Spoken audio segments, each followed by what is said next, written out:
Bonjour et bienvenue dans cette conférence vidéo sur les vacances en avion.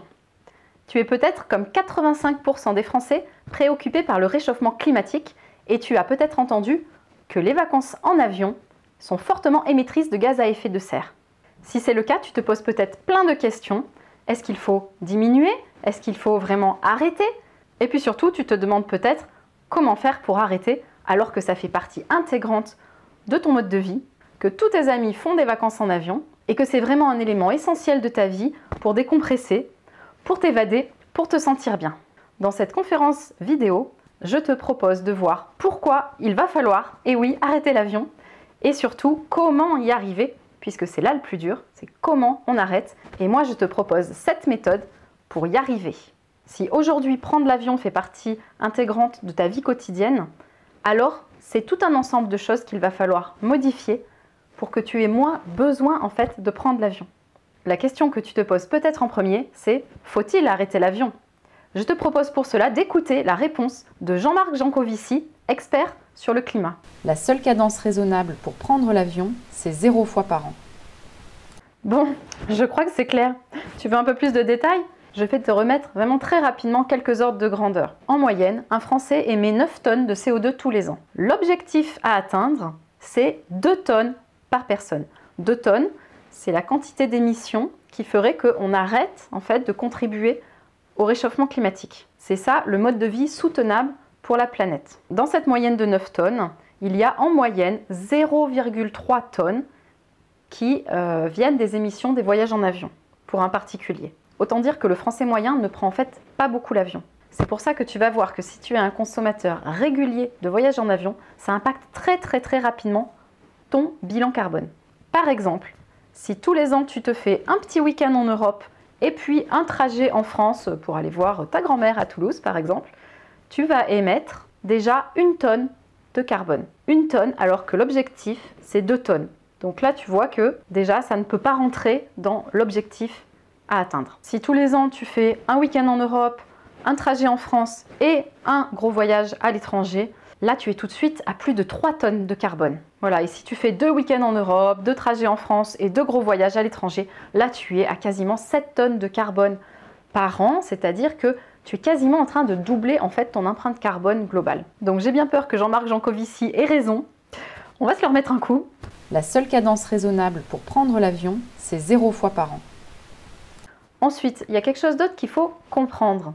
C'est qu'il y a beaucoup de gens, et j'en ai fait partie longtemps, qui font beaucoup d'éco-gestes, en fait, qui font beaucoup d'efforts pour l'écologie dans leur vie quotidienne, en faisant le compost, tout ce qui a trait au zéro déchet, en prenant le vélo, en éteignant les lumières chez soi.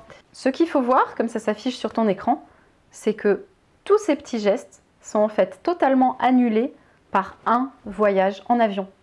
Donc si tu as l'impression de faire des efforts toute l'année pour l'écologie et que pour décompresser, hop, un petit voyage en Thaïlande, non, c'est pas le bon plan. On ne peut pas se permettre de se dire « parce que j'ai fait des efforts ici, j'ai le droit de me relâcher là ». Il va falloir faire des efforts partout. Bon, alors maintenant, on fait comment? Je redonne la parole à Jean-Marc Jancovici. Le premier effort, qui est très facile à faire, c'est de ne pas monter dans un avion. Il n'y a rien de plus facile que de ne pas monter dans un avion pour partir en vacances.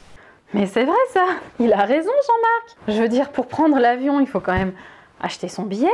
Hein, tu vas sur internet, là, tu regardes les prix, tu reviens 3 heures plus tard, les prix ils ont déjà doublé parce qu'ils savent que tu reviens, là tu es en panique, tu prends ton ticket très vite, là tu te rends compte que tu sais même pas si c'est vraiment là que tu voulais partir en vacances. Ensuite il faut aller à l'aéroport, il faut partir 4 heures avant, tu stresses comme un malade, il faut passer 15 milliards de portiques, et puis pendant tout le trajet tu dis pourvu qu'il tombe pas, pourvu qu'il tombe pas. Bref, Jancovici, quand même il a raison, ce serait tellement plus facile de juste ne pas monter dans un avion. Non, je plaisante. En fait, c'est vraiment pas aussi simple que ça. Déjà, moi, il y a un truc que je voudrais rappeler, c'est que voler, c'est le plus vieux rêve de l'humanité. On a mis 1 million d'années à le conquérir. Alors celui-là, franchement, c'est difficile de s'en passer. Je veux dire, il n'y a rien qu'à voir mon fils de 6 ans. Il est fasciné par les avions. Dès qu'il voit passer un avion, il me dit « Oui, moi aussi, je veux prendre l'avion. Un jour, je piloterai un avion. » C'est très difficile. Je veux dire, c'est extraordinaire de pouvoir voler dans le ciel. Les enfants s'en rendent compte. Nous aussi, en fait. Ça berce notre imaginaire.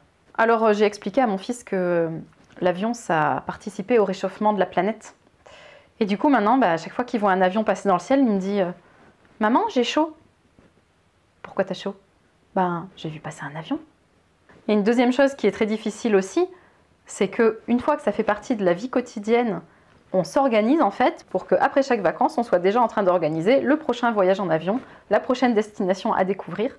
Et c'est vrai que quand on est dans un milieu où les gens prennent beaucoup l'avion, ça alimente quand même énormément les conversations.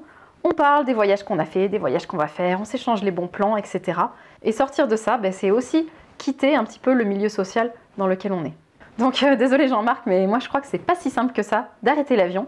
Et c'est pour ça que je te propose 7 méthodes, oui, 7 méthodes qui revoient notre rapport au voyage, mais aussi à notre vie quotidienne pour ne plus avoir en fait le besoin de prendre l'avion.